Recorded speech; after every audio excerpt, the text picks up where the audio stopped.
ലിസി ഇന്ന് നല്ല ഫോളിംഗ് ആണല്ലോ. സ്വീറ്റ്സ് ഒരു വീക്ക്നെസ് ആണല്ലേ. ഇത് എത്രാമത്തെ തവണയായി കഴിക്കുന്നേ? എന്നാ ഒരു കാര്യം ചെയ്യാം, ഇത്തവണ ഞാനും കൂടാം.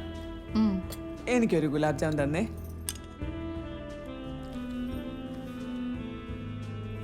ഹസ്ബൻഡ് എവിടെ? കാണുന്നില്ലല്ലോ. ഇച്ചായൻ ഇവിടെ എവിടെയോ ഉണ്ട്. ആ സാറാമ്മേ നീങ്ങ വന്നേ. ഞാൻ ഇപ്പൊ വരാവേ. എന്നാടി നീ എവിടെ നടക്കുന്നല്ലോ അറിയോ? ഇങ്ങോട്ട് വാ വേഗം. രാജ, നീ എന്തിനാ ഈ പണി ചെയ്യുന്നേ? നിനക്ക് നിന്റെ അച്ഛന്റെ ലോഡ്ജ് നോക്കാൻ മേലെ? ഏത് ലോഡ്ജ്? ഞാൻ ആശുപത്രിയിൽ നിന്ന് ഇറങ്ങുമ്പോൾ നിന്റെ കല്യാണം കഴിഞ്ഞ കാര്യം ഞാൻ അറിഞ്ഞിരുന്നു. പിന്നീട് സമചിത്തത നഷ്ടപ്പെട്ടവനെ പോലെ അലഞ്ഞു തിരിഞ്ഞ് നടന്നു എവിടെയൊക്കെയോ. ഒടുവിൽ വീട്ടിലെത്തിയപ്പോൾ കണ്ടത് പക്ഷാഘാതം പിടിച്ചെടുക്കുന്ന അച്ഛനെയാണ്. ലോഡ്ജൊക്കെ അച്ഛൻ്റെ അനിയൻ കൈക്കലാക്കി. ഇവിടെ ഈ കാറ്ററിംഗ് നടത്തുന്ന ആൾ എൻ്റെ അച്ഛൻ്റെ പഴയ തൊഴിലാളിയാണ്. അയാളുടെ കരുണയിൽ ഞാൻ ജീവിച്ചു പോകുന്നു. ലിസി. ആ അമ്മച്ചി. റോയും ഉമ്മച്ചനൊക്കെ എവിടെ? ഫോട്ടോ എടുക്കാൻ പോയ രോഹനെ കാണാനില്ലല്ലോ. അറിയത്തില്ല. അമ്മച്ചി ഒന്നിങ്ങ് വന്നേ. എടാ അവരെല്ലാരും എന്ത് ചെയ്യും? ഒന്നിങ്ങ് വന്നേ. എന്ത്? വാ പറയാം.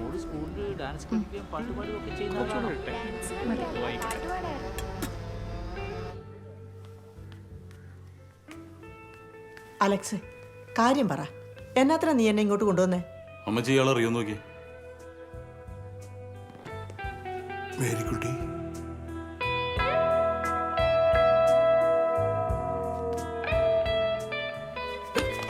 അമ്മച്ചി എന്നാ പറ്റി? അമ്മച്ചി ഇതിൽ പനം തെളിവ് വേണ്ടല്ലോ അല്ലേ? അമ്മച്ചി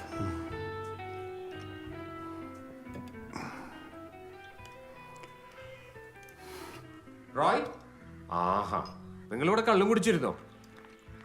ദേ റോയ്, നമുക്ക് ഇപ്പൊ ഈ എൻഗേജ്മെന്റ് ക്യാൻസൽ ചെയ്യണം. അസംബന്ധം പറയലോ. അസംബന്ധം ഒന്നല്ല, ആ പെൺകുട്ടിക്ക് കിറുക്കാണ്.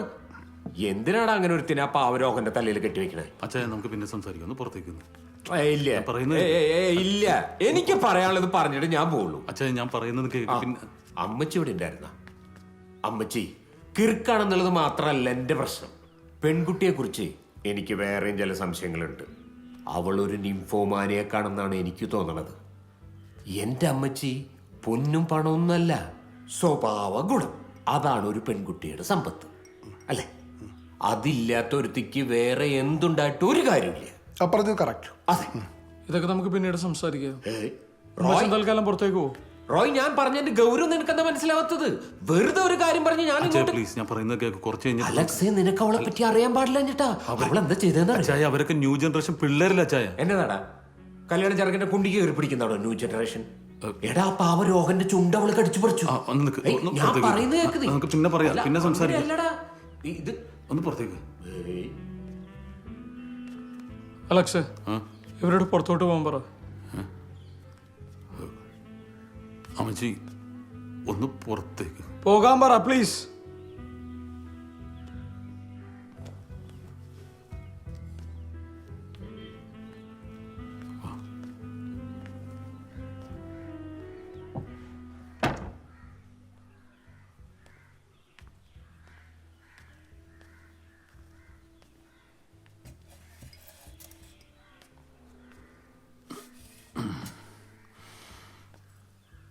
അതെ, ഇത് വേറെ ആർക്കെങ്കിലും അറിയോ?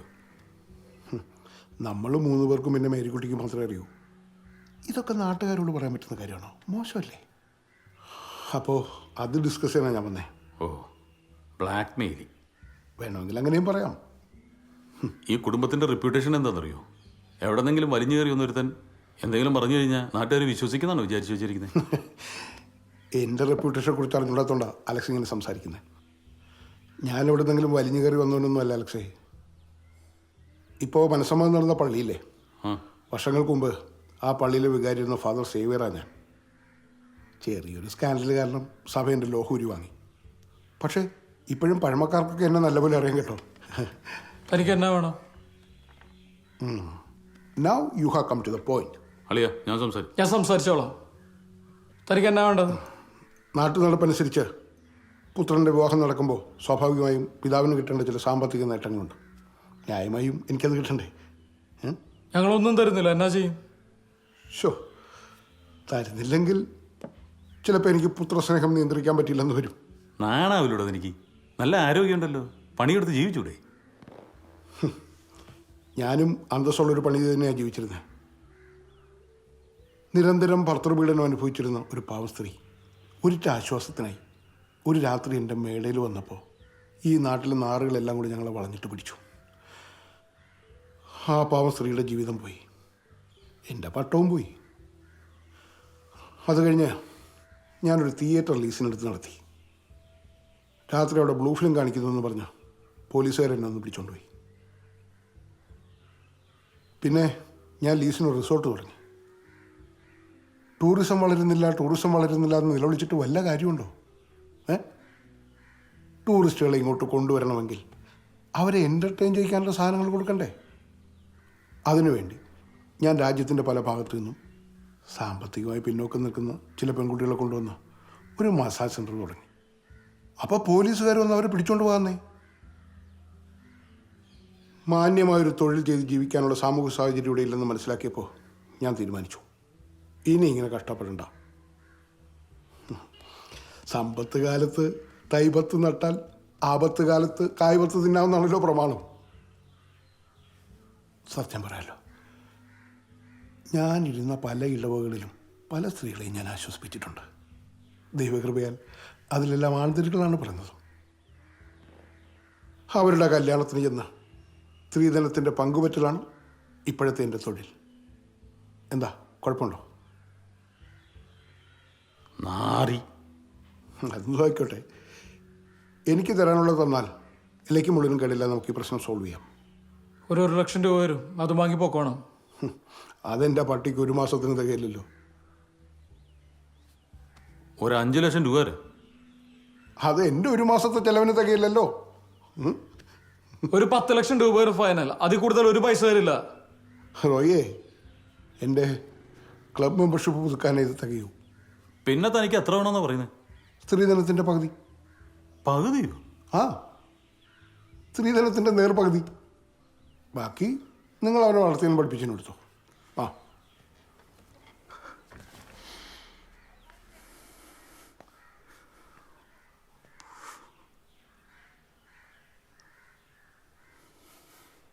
പകുതിയെങ്കിൽ പകുതി.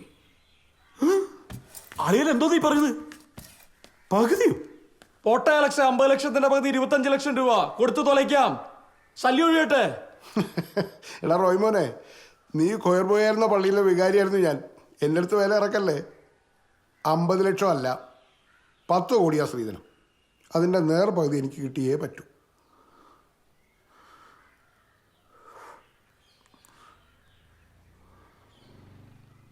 പറ്റില്ല. വേണ്ടാന്ന് വെച്ചിട്ടല്ല, അത്ര എടുക്കാൻ നമ്മുടെ കയ്യിൽ ഇല്ല. അതൊന്നും എനിക്കറിയണ്ട. ഇപ്പൊ തരുന്നോ ഇല്ലയോ?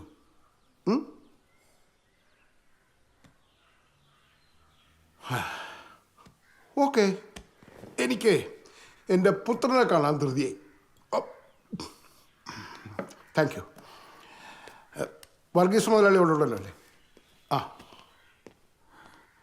Sir, sir, yes. വേറെ ഒരു വഴിയില്ല അഞ്ഞട്ടാ സർ. കിട്ടിയ പൈസ മുഴുവൻ തീർന്നു. ഞാൻ ഒരു 2-3 ഇൻസ്റ്റാൾമെന്റ് അടച്ചു തരിക പ്ലീസ്. ബ്ലാക്ക് മെയിലിംഗിൽ ഇൻസ്റ്റാൾമെന്റ് ഇതുവരെ തുടങ്ങിയിട്ടില്ല റോയ്. കാശുണ്ടെങ്കിൽ ഇതാ, അല്ലെങ്കിൽ വഴിമാറ്. സാറേ, കല്യാണം നടന്നില്ലെങ്കിൽ അങ്ങോട്ട് സാർ, ഞാൻ തന്നെ ഉണ്ടാവില്ല സർ. സർ, സർ, ഉപദ്രവിക്കരുത് sir. Sir, please sir. Sir, കുറച്ചുകൂടി സമയം തരൂ സർ. എന്താ റോയ് ഇത്? വേറെ ഒരു നിവൃത്തിയില്ല സർ. പ്രമാണിമാരൊക്കെ ഇങ്ങനെ കാലുവിഴ പാടുണ്ടോ? Please sir. കാശില്ലെങ്കിൽ ഒരു കാര്യം ചെയ്യ്, വട്ടിക്കിടക്ക്. അല്ലെങ്കിൽ ഈ വീട് എൻ്റെ പേര് എഴുതാം. കാശ് തന്നാൽ ഞാൻ തിരിച്ചെഴുതി തരാം. എനിക്ക് റോയ്, കുട്ടികളെ പോലെ ഇങ്ങനെ വിളിക്കുന്നത് എനിക്ക് മോനെ. എന്തിനാ ഇങ്ങനെ വേണം കരയുന്നേ?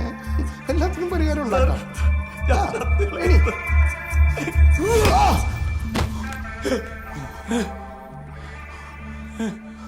സർ, സർ, സർ, സർ,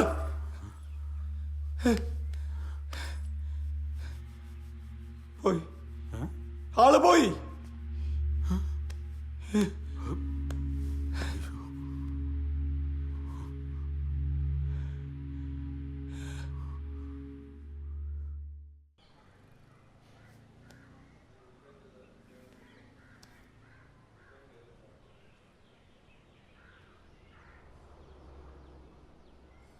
എന്താ അലക്സ ചെയ്തത്?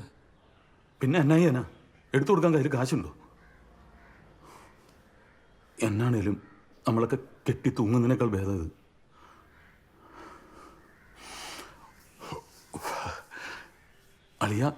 അളിയൻ വിഷമിക്കല്ലേ? ഒരു ദ്രോഹി കുറച്ച് നേരത്തെ നരകത്തിലേക്ക് പോയെന്ന് വിചാരിച്ചാൽ മതി. ഇയാളെ ചത്തയില എനിക്കൊന്നുമില്ല. ഇനിയിപ്പോ നമ്മളെന്ത് ചെയ്ത് കൊലക്കുറ്റോ? ഹേ അളിയ, നമുക്ക് എന്നാ വേണമെങ്കിലും ചെയ്യാം.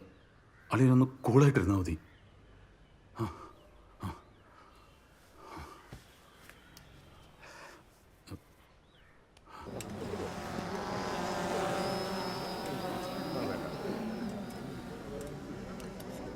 ചേട്ടാ ഇത് പിള്ളേർ കളിക്കാനുള്ള സാധനമില്ലെന്ന് പറഞ്ഞല്ലേ.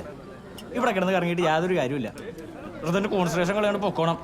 ഡാ നിന്റെ ചേച്ചി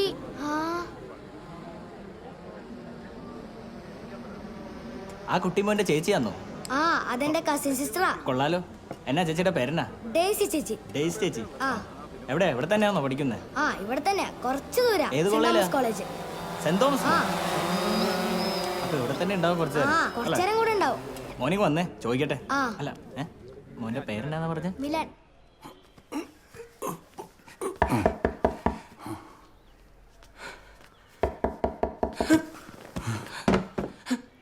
എടുത്തു പെട്ടെന്ന്.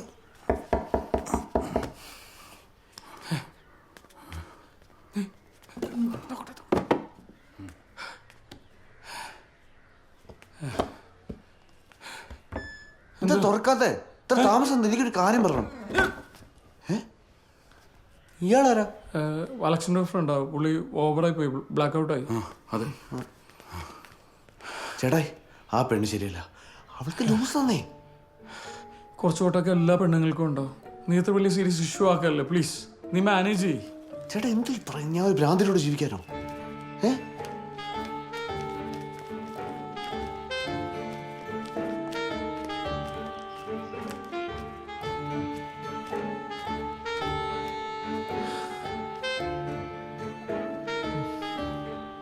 ഇത് പ്രാന്തൊന്നും അല്ല റോഹൻ, ചെറിയ ഡിസ്റ്റർബൻസ് ആണ്. നീ അമേരിക്കയിലല്ലേ ജീവിക്കുന്നത്, അവിടെ എനിക്ക് നല്ല ചികിത്സ ഉണ്ടാവില്ലേ? ചേട്ടാ എന്തോ പറയുന്നത്? ഞാൻ പിന്നെ എന്താ പറയണ്ടേ? അങ്ങേര് നമ്മുടെ വീട്ടില് ചെറുക്കനെ അന്വേഷിച്ച് വന്നപ്പോൾ തന്നെ എനിക്ക് ഉറപ്പായിരുന്നു ഇല്ലാത്ത പ്രശ്നമുണ്ടെന്നല്ലേ. അതുകൊണ്ടാണല്ലോ പുള്ളി ചെറുക്കനെ കുറിച്ച് ഒന്നും അന്വേഷിക്കാഞ്ഞേ. ചെറുക്കനെ കുറിച്ച് അന്വേഷിച്ചിരുന്നില്ല നിനക്ക് അങ്ങനെ ഒരു വീട്ടിൽ നിന്ന് പെണ്ണ് കിട്ടില്ല. ഗൂഗിളിൽ ജോലി എന്ന് പറഞ്ഞ് മോളെ കെട്ടിച്ചു വന്നിട്ട് PG തോറ്റ് അവിടെ ഹോട്ടലിൽ ജോലിയാണെന്ന് പറഞ്ഞു കഴിഞ്ഞാൽ പുള്ളി മിണ്ടാതിരിക്കുവോ? ഇനിയിപ്പോൾ പുള്ളിക്കൊന്നും പറയാൻ പറ്റില്ല. എല്ലാം സംഭവിച്ചേക്കുന്നത് അല്ലതിന് വേണ്ടിയിട്ടാ. നീ എന്നെ വിശ്വസിക്കേ. തൽക്കാലം നീ പുറത്തേക്ക് പോകണം. ഇല്ലില്ല, ഞാൻ വരാം. വന്നിട്ട് എല്ലാം ക്ലിയർ ചെയ്യാം പ്ലീസ്. ഞാൻ വരാവുന്നേ.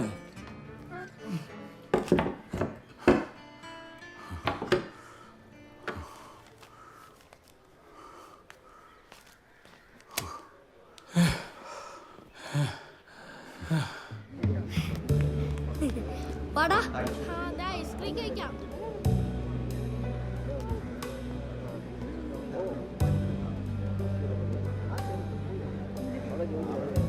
എന്തായി? ഇത് നടക്കട്ടെ ചായ. ഇനി വരുന്നിടത്ത് വെച്ചാണോ? ആഹാ, ആദ്യം റോയിനെ ബ്രെയിൻ വാഷ് ചെയ്തല്ലേ? മോനെ രോഹ, നിന്റെ ജീവിതം നശിക്കല്ലേ എന്ന് വിചാരിച്ചാണ് ഞാൻ ഈ ബന്ധുവഴിയെ നിന്നോട് പറയുന്നത്. അല്ലാതെ അച്ചായനെ എനിക്ക് മനസ്സിലായി. മനസ്സിലായല്ലോ. ഇപ്പൊ എന്ത് ചെയ്യാനാ? അത് അല്ലാത്ത പ്രശ്നം. ഇവിടെ നിൽക്കായിരുന്നു. എന്റെ പൊന്നിലില്ല. ആൾക്കാരൊക്കെ നോക്കുന്നത് അല്പം ഗൗരവത്തോടെ നിൽക്കുക. ഒരു ഗൗരവക്കാരൻ. ഞാൻ എന്തായാലും ഡാൻസ് കളിക്കാൻ പോവാം. മോനെ റോഹ, മറ്റൊന്നും വിചാരിക്കണ്ട. അവൾക്കെല്ലാം കളിയാ. ഇപ്പോഴും ചെറിയ കുട്ടിയാണെന്ന വിചാരം. അത്ര ഇന്നസെന്റാ. അതെ, വയസ്സ് 24 ഇപ്പോഴും കുട്ടിയാണെന്ന് വിചാരിക്കുന്നവരെ ഇന്നസെന്റ് എന്നല്ല. Best compliments of the day.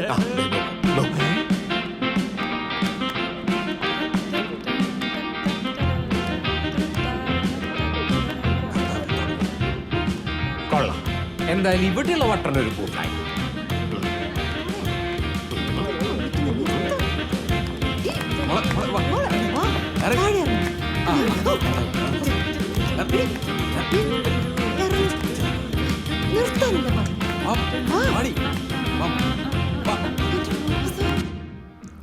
നല്ല സ്മെല്ല് വരണം.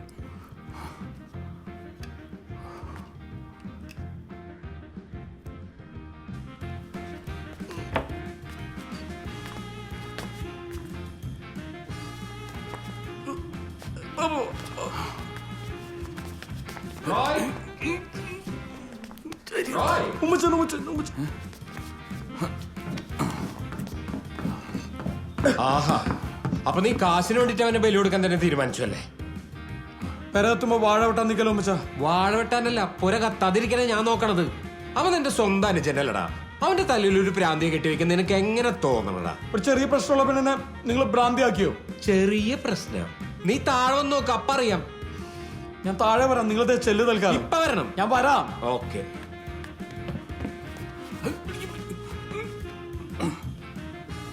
അല്ല, ഇയാൾക്ക് എന്ത് പറ്റി? എൻ്റെ ഒരു ഫ്രണ്ടാ, അടിച്ചിത്തിരി ഓഫായി പോയതാ.